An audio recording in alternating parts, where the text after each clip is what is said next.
Hello everybody and welcome to the Neville Richards Premier League show for the final time for 2024. I welcome the missile Matt Milne. G'day mate. Hello Mark, how are you this morning? Are you recovered from Saturday night? Well, I am. I'm not sure how you went. It was some pretty spectacular costuming you rolled up with. Yeah, I've got a bit of a sore back from having to get in and out of those outfits, but yeah, we had a good night. Had about 115 of us here and it was an enjoyable evening. Announcements of the teams, celebrating our winners and also our Drayton medalist as well. Yeah, we'll come to that in a minute. I'm just still intrigued about how you lugged the old wedding tackle around. Yeah, I know.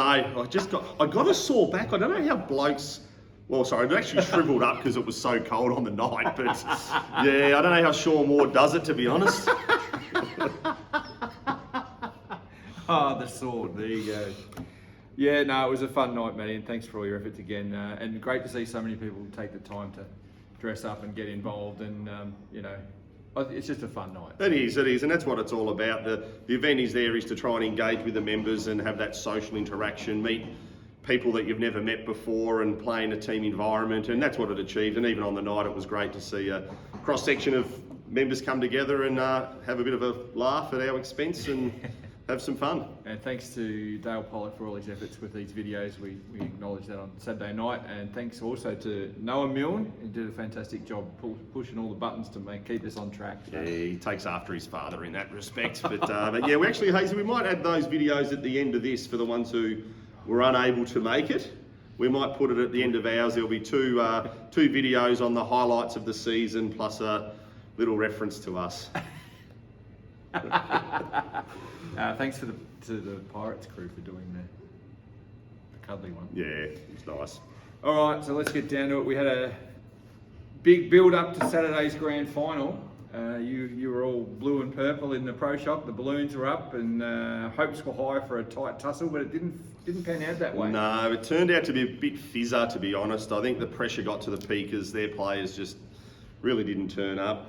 A bit like Carlton in the first half against Brisbane or something, wasn't it? But the Bullies were just like the Hawks, strong, dominating and powerful. They were too consistent again, back-to-back champions. Bullies scored 204 while the Peakers scored 184. All 13 players turned up for the Peakers and the Bullies had 12 with Jen Edmondson missing. How does she feel getting a medal when she didn't even participate? She was gutted that she wasn't playing. I know, she was a bit intoxicated on Saturday night too. She came and gave me a cuddle and was in tears due to their victory. But yeah, for the Bullies, the scorers were Stewie Anderson, Ross Moreland on 35 and Richard West 35, while Coop McMurrich, Johnny Wooten on 34 and Phil Cuz Stevens on 31, while for the Peakers, their best scorers actually were 31 points. David Milne, Rob Stiglbauer, two piss poor players, Hazy, we'll get to them later, Marion Keskinen and John Leading on 31, but then it was only Chris Dodds and then 30s for him and Barry Doyle and Murray Wiley. But yeah, amazing that they had all scorers over 30 but still could only manage 184. Yeah, 184. I suppose the AM players probably had a little bit better of the weather because it wasn't quite as windy in the morning. It did get up in the PM, but the Bullies had 7 players in the morning while the Peakers had 5. Those Bullies AM players did lay the foundations for the team with that ever-reliable Stewie Anderson with his 35. But I suppose Johnny Wooten was probably the star in the morning. He did have 34 points, but it was the way he came through the triangle, the treacherous triangle there. Went par, birdie. That's extraordinary. So he dominated that area there, and that sort of got the Bullies a 9-point buffer in the morning. The PM, wind started to blow, and with that, the wind blew the Peakers' chances away. Peakers players all started their round slow in the afternoon, while the Bullies jumped out of the blocks where you had Rossi Moreland, Phil Stevens and Cooper McMurrich all playing above and better than their handicap through those first 9 holes. So that really put them in good stead. Low-key pretty chuffed on Saturday night, John Wooden, wasn't he? Especially when you told him that he was the best player in the family. Yeah, I know. Dando didn't like it too much either. Should have seen his face. But yeah, it's interesting though, Hazy, the Peakers, that was their 4th lowest score for the year. Yeah, right. And what an inappropriate time for it to occur. We might as well go. Today's all been about the goodness, and I wanted to keep it that, but we still have to do our under 25s. Oh, it's yes, been please, by all means. It's been I suppose, a product of our videos each week. doesn't matter for the Bullies because they had the strength at the top there, but Judy Said had 25. Kevin Hudson had 25. Well, I think he was tired. He was out here warming up on the short practice range from about 3:30 in the morning. I reckon he would have been. And at first lot of holes, I did check the scores as they were playing, and I think he was like 2 points after 7 holes. He did rally a bit, but yeah, no, I think the pressure got to him. Billy Archer had 25 as well, and Sean Rodwell 21. Sean was crapping his dacks. I watched him hit off the first, and he didn't even get it to the tree near the side of the clubhouse near your office. Really? That was where his drive went, and he topped the next one along the ground, and he did admit that he tried to play conservative and defensive, and looking at the swing on the first tee, that was what he must have done all the way around. But yeah, disappointing for Sean with 21, but as he said, my team members did the job for me. Well, for the Peakers, Brian Bell and our guest last week, Digger James, 25. Digger, you should have concentrated more on your golf instead of filming me on Saturday night in my attire and sending it to your daughter. And then Soupy Collins, 22. Sending it to his daughter? Yeah, I know. How's that? It's gotten out of the room. It's gone viral. No. But yeah, the Bullies were crowned champions again. What to do, what not to do? Well, I think so. I'm not sure if it was the birthday suit or the other one, but anyway, it's all good fun. Things I do for you. Yeah, there you go. Any more under 25s? No, that was it. Soupy Collins was the other, and he was on 22. Yeah. I spoke to Soupy as he ventured off the first tee, which was his 10th hole, and I tried to give him a lift and a rev up, and all I got back was the the bird. That was it. So, really? Yeah. Oh well, congratulations to the Bullies, as Matt said earlier, back-to-back champions. The purple team. They've been unbeaten for nearly 2 months, so it's a fair achievement. Very consistent team. And we'll get that engraved and thrown back up in the trophy cabinet on the entrance there, the foyer of the club. So well done to the Bullies, and commiserations to the Peakers. Matt, we turned our attention to other awards when we got to the presentation night. Which one do you want to have a tackle first? Probably the Survivor? Yeah, we had the new event that was set up this year, which was Team Survivor, which gave, I suppose, all teams a chance each week to progress through that format. And if it really was if you had the worst team score for the week, you were eliminated, and we got left with two teams in that last week of round 14, which was the Tornadoes and the Hookers. Which is remarkable given that neither of them played finals. Yeah, so it just goes to show that there is this extra element of it, does still give you something to play for during that week. And the Hookers got over the line hazy, as we can see here with the photo. The happy Hookers there, all in there with their resplendent medal and winnings. They were pretty excited about that, so that was really good. The next things we had to announce were probably a bit more traditional. Mm-hmm. You want to start with the good or the bad? We'll start with the good. Well, the All Portarlington team was announced. There were some really strong players there this year. We of course announced them. We might do it the same here in the groups. Yes. We might do it in the same way. There was as the teams were selected by grading, so that everyone had a share of A, B, down the line, and a couple of, or maybe 3 in some cases, women in each team. We picked the first couple of men off the ranks were Ross Moreland. Joel Lorner and Max Edmondson were the first 2. Oh, is that right? Yeah, well, I missed this. remember Ross was the swing man. Swing man. Sorry about that. Because we had 13 players per team. Yeah. We took 2 out of each section, which left 1 over, and then that person was selected as the best of any division or any grouping. So, sorry about that. Yes, we had Joel and Maxie were the number 1s. Then we had Phil Stevens and Mickey McNeil sat in Group 2, Richard West and Peter Scuba Hub in Group 3, Neil Ryan, Peter O'Neill in Group 4, the Flange and the Sword. Didn't those 2 announcements bring the house down? Oh yes, Flanders of all things. Carnival of Golf, he goes out and has 40 and wins. Finally has 26, I think it was. Yeah, 26 measly points. Good on you, Flange. And then our 2 ladies were Fiona Newman and Jackie Rowe.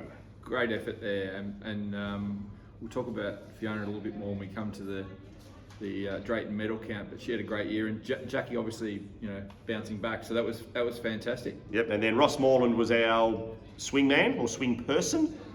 He got that on a tight vote from, we had players like Murray Wiley, David Milne, Jeanette Johnson, Dennis Wood, to name a few that were in contention for that last spot. But Ross's higher average and consistency and influence in the team got him over the line.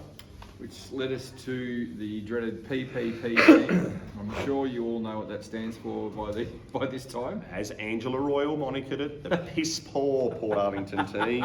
And seeing you're good at hanging shit, Hazy, you can go with these ones. Well, righto, no worries. Well, Craig Finnemore and John Leading. Johnny wasn't happy with me. No, he wasn't happy. Why he wasn't happy with us? Big unit too, Johnny. So it's daunting when he comes up to get a PP prize, but nonetheless. Yeah. The next two, probably not such a surprise if you've been watching these videos. Barry Benson and also Tickle Me Doodah, Darren Wilson. Didn't even make an appearance. A couple of goblins didn't turn up. Yeah, it's amazing that the ones who didn't play very well didn't turn up on the night. Maybe sensing something. Well, so in that sense, credit to David Byrne. He played well on Saturday actually, and Craig Connolly as well. Jim Pike, one of your particular favourites through this video series this year. Yes, well, Jimmy was a late inclusion as a fill-in due to a medical episode from another player who couldn't participate. But Jimmy, you played, I think it was 8 games, and to qualify for this, you had to play 7, so well done. Jim Pike was followed by James Finch, and then we had the start of something pretty special with Neil Keskinen, Peter Vogel, who didn't turn up, even though his wife did. Yes, apparently he's a bit sick. No, I don't want to hear about it. Yeah. Don't want to hear about it. I'm just going by what Norma said. Doreen Ivers, you shocked her when you announced that. Twice in a row, 2 years now. Then the other half of the Daily Double, Marion Keskinen got up and was one of the female players of the PP team. Joined her husband. Joined Neil, that was interesting. But the most vocal of all players on the night, Biscuits, Brett Arnott. He was the swing person for the PPP team. He had tough opposition as well in that. We had another husband and wife duo who were in contention for selection in John and Helen Powell. Doreen's partner Ken Latter, he was also a chance. There was quite a number. Even the Sheik Reynolds was there. He can't believe he missed this team. And I said, oh, mate, there was so many more golfers worse than you in your section. So he was surprised when I told him yesterday that he'd missed out. But yes, it's a strong team actually. It'd be interesting if these teams actually played at the game to see how it would fare out. But 230 to 160. Yeah, but noticeable. The PP team did have, I think it was about 4 or 5 goblins in it. So it just goes to show how docile they were as a team. Biscuits did give you quite a spray along with Joel Warner. Yeah, well, they're entitled to have their go at it. I suppose the difference is that their information that they put out was actually non-fiction. Fiction, yeah, I got flustered there. But they weren't very accurate in what they were saying. But anyway, all the stuff that I put out is accurate, so yeah. But anyway, they can have their go. They did a pretty good job of it all, so... So everyone there will get a shirt, a fashion Travis Matthews shirt for the All Portarlington team. Yes, so I do have some of those in the shop which we will have to get embroidered. So I just need to confirm size for those guys. So if you are aware of what it is, we can come in and try the size on, then we'll get those embroidered. And then similarly with the PPP team, I do have shirts in there as well that we've just make sure we get the right size for you, get that embroidered up, and then we'll get that to you once they've been completed. So with that done, we were heading to the Drayton Medal. It was a cracking count. We had people up and down the leaderboard all night, Matty, didn't we? It was there were even at 2 rounds to go, there were still 7 or 8 people in contention.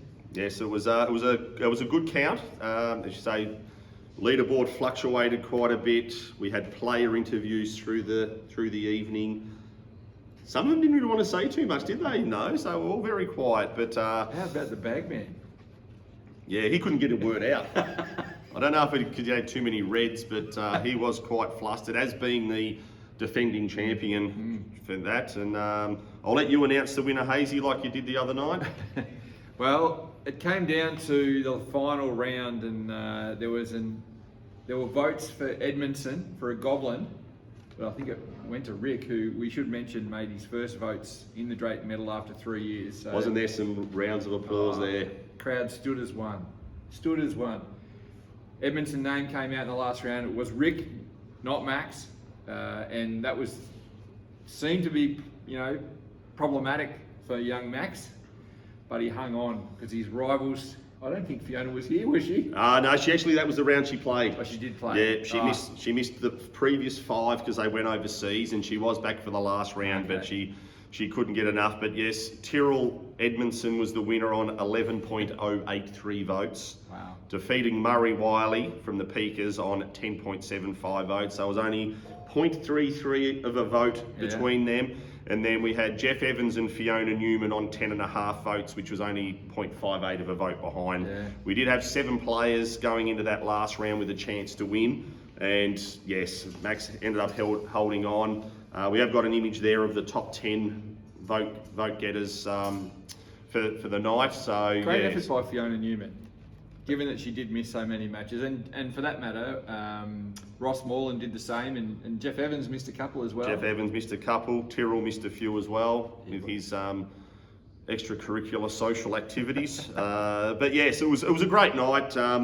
The count went down to the wire, which is what we like to see on those nights. But just goes to show you, a vote, one or half a vote here or there, can be the difference between winning and losing. And on the golf course, it can be just that one shot, that one little missed putt, or the lack of concentration that a player has, and that could be the difference of being a Drayton medalist or an also-ran. So congrats to Tyrrell. Some fine photography on display through the year of him as well. So that was always funny to watch when it popped up on the screen. So well done, Maxie. Our third Drayton medalist. We've now Yanni Lathouris with Peter O'Neill and Max Edmondson. We were very close to getting Fiona Newman as the first woman on the honour roll, but Maxie too good. Gave a very cheeky little speech, which was pretty impressive. Yeah, I'm surprised he could talk. Tear in the eye of Jay Edmondson. Yes, yeah, but no, it was a great night. We had plenty of humour and banter there, and it was fantastic. We also need to thank Jill Barker too for the photos that you're seeing through here of the night of the teams, etc. So yeah, it was a great way to finish the season off. It was, and we will be back in season 2025. We'll have to. Are we going again? I know it seems a tall mountain to climb right now. Well, we better start preparing. I already had one person come up to me 2 minutes after the count was done, asking what's happening with the teams next year. So it's good to see that appetite. So people are all hanging for it again. We might just take a breather for a few seconds. A massive thanks to Callaway. All year have been extremely generous, and that's through the auspices of the great man here and Your Golf Pro, Travis Matthew prizes and everything. Thank you for contributing so much in that sense, as well as everything else you do. And of course, Matty, we would be nowhere. We haven't got the banner. I think we've had a bit of a sand shoe blowout with the banner, but Neville Richards, Luke Campbell gave a speech in absentia through me the other night, ripped the Pirates, which was very clever, but just goes to show that he's involved and knew what was going on. He was an apology for not being here on the night, but he's been an absolutely magnificent partner and sponsor of this, and we wouldn't have got to this stage at all without him. So thank you very much to Luke and all the team at Neville Richards. Yes, here. Thank you to my main man here too. You did miss a few weeks through the centre there, and we had to get a couple of little fill-ins, but no, it's always been great.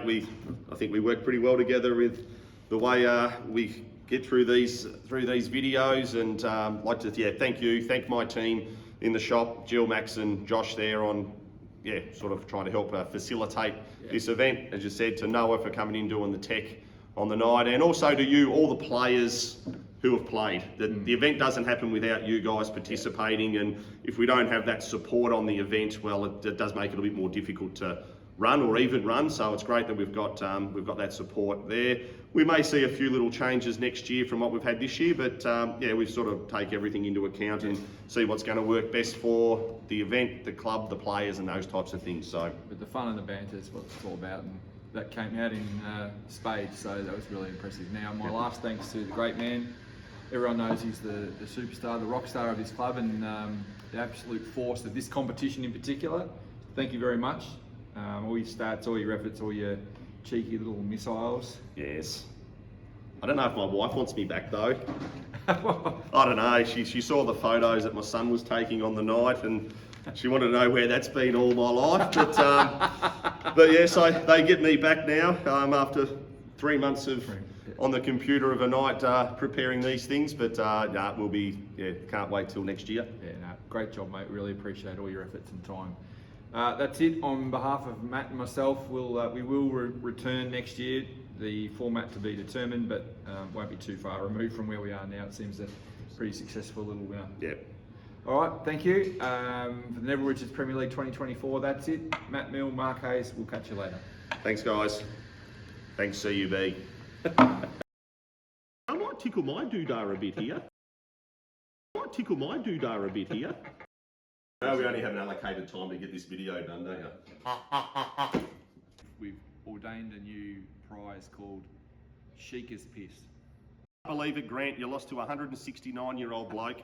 Josh Bowen, all Portarlington player last year, put in that tripe. They're led by that 197-year-old Peter DeFazio. Saturday, she was still shit house. She had 29. She'll be doing anything to make sure Dale doesn't play. She might even tie him to the bedpost. Lloyd Shepherd, just because you had a counted score in round 3 doesn't mean you can take your foot off the gas and put in the crap you did on Saturday, so you need to also lift. Mummy, my mum. And it has happened. The last 4 weeks he's been atrocious. Really? He has. Warriors were able to get it done without the input of the 213-year-old Peter DeFazio.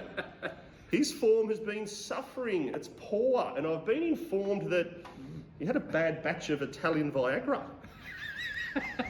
It's been stiffening him up early on the front 9, and then his golf's gone, and then he just softens up and relaxes for the last 9, and he plays a bit better. We do have a video here from the 3 of them on that cruise. Well, g'day everyone from the Pacific Adventure. The last 5 games you've played, you've scored 28, 26, 29, 25 and 25. Yeah, you didn't get nominated for the under-25s, but you're still putrid of what you put in. While the Warriors, they were led by DeFazio. Look how good he's going. He's got the good Viagra now, so he's on target to return. And how old is he today? I think he might be 199. He's Sir Matthew.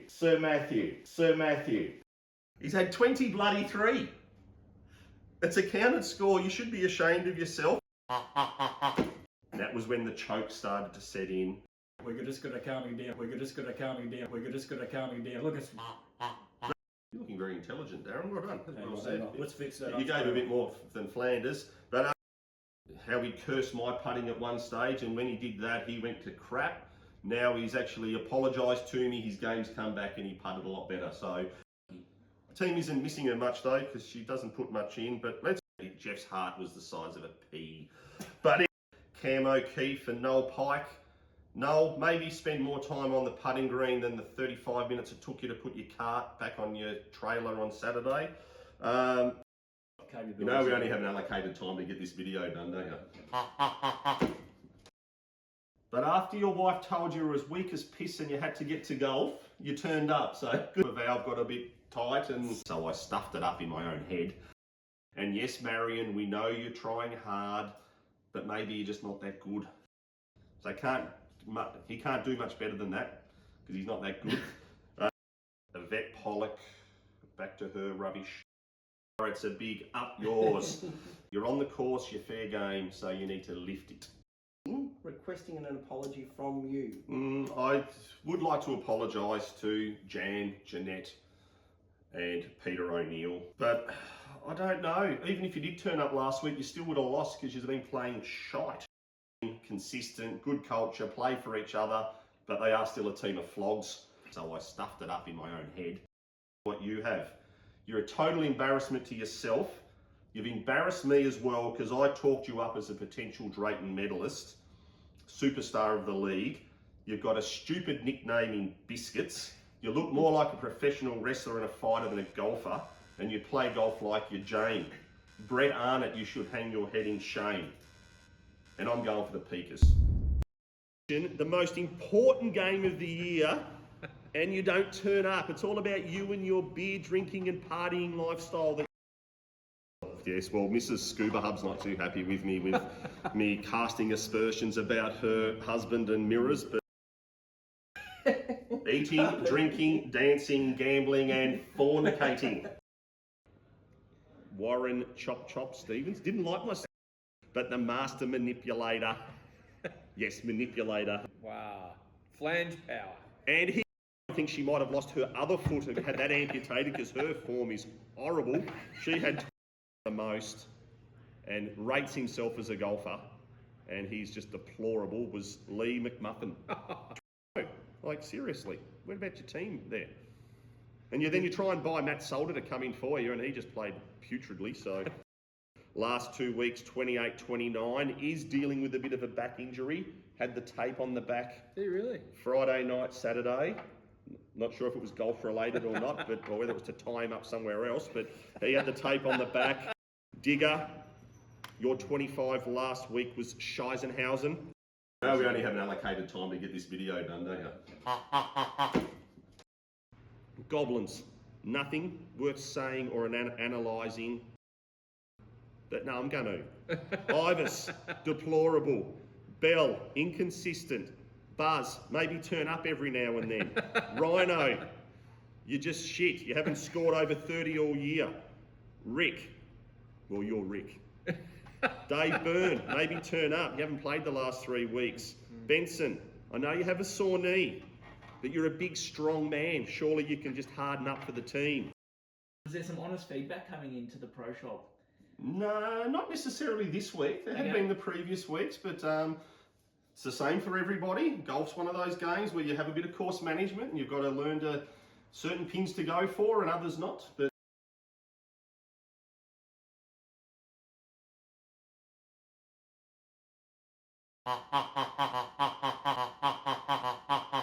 maybe our golfers just aren't skilled enough to do that. Have a look at this. Have a look at this. Have a look at this. Don't listen to him, Lee. He's starting to talk a little bit of shit.